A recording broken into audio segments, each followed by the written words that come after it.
Hello, my name is Jerome and welcome to my RC Construction YouTube channel. Today, I'm going to talk about my SK500 Lesu excavator and more specifically about the rear track drive gears and motor. Since I've had this thing, I've had to replace the gears in here. It's about 5 times now. And I want to give you some tips on things that I can tell you to help you not screw up your rear gears as I've screwed up mine. Currently, I just received this piece here from Lesu because it kept chewing up the gears in here. And this piece right here is an outer piece where these gears go on the inside. And I'll put a link to the videos I had where I pulled this full assembly apart, pulled all the gears out of it. But inside of here are about 4 or 5 sets of these gears. And these gears actually sit inside of here. As you can see, they turn. So when these gears actually supposedly spin around, this is what turns the track. And what I found in the last time they went bad, once I cleaned everything out of here, this piece here, which is called the middle gear, with these grooves, some of the ground up parts were stuck in this piece here. So when this is taken apart and everything is cleaned off, which I cleaned off with a stiff toothbrush, it wasn't enough to clean the parts off of this.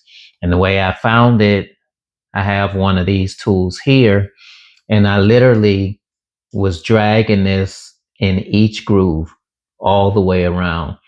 And eventually I ran to a part where stuff was just jammed in there that I couldn't get out. And that stuff was actually chewing up the new gears that I put in. So it's very important, if you do have to rebuild your assembly, that you take something to drag along each one of these indentations to make sure you don't have something stuck in there that's going to chew up the new gears that you put in there. So right now I have this piece to mount, and I have new gears that Lesu sent me also.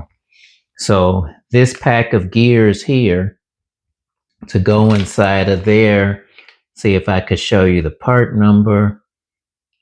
This is what's on that bag. And for this middle gear, as they call it, this is the package that it came in. Another thing about these gears back here is that when I use my remote control, let me grab it. When I use the remote control and used to travel the machine forward or backward to walk it, I would just push these all the way up or push these all the way back. It's essentially the same as being in your car and stumping the gas to the floor every time you want to go. It's not a good thing. So now I very slowly move these forward and just allow the thing to walk slowly. I have 2 other excavators, and when I push the levers to have them walk forward or backwards, they're very fast. And I guess I got into the habit of that because this machine runs very slow. But this machine also weighs 45 pounds, and the others don't even weigh half of that. So right now, this is still functioning, and it's always been this same side that has stripped out 5 times. But by me changing the gears out so many times, I have extra parts that were left over with some good parts remaining that I was able to build this one up and get it working. And it's been running for about five weeks now. So I'm going to let it keep running until the next time it strips out. And then when that happens, I'm going to rebuild the whole thing and harvest any good parts that are left in there for future rebuilds. So right now, let me turn this light off so you won't get a reflection. Right now, I want to show you on the remote control what you can do to help protect your gears. So this is the remote control for it, the Paladin EV Light. Let me go back. I'm going to hit these 3 lines up here to get to another menu. Once that menu comes up, swipe over once, and we want to go to channel delay.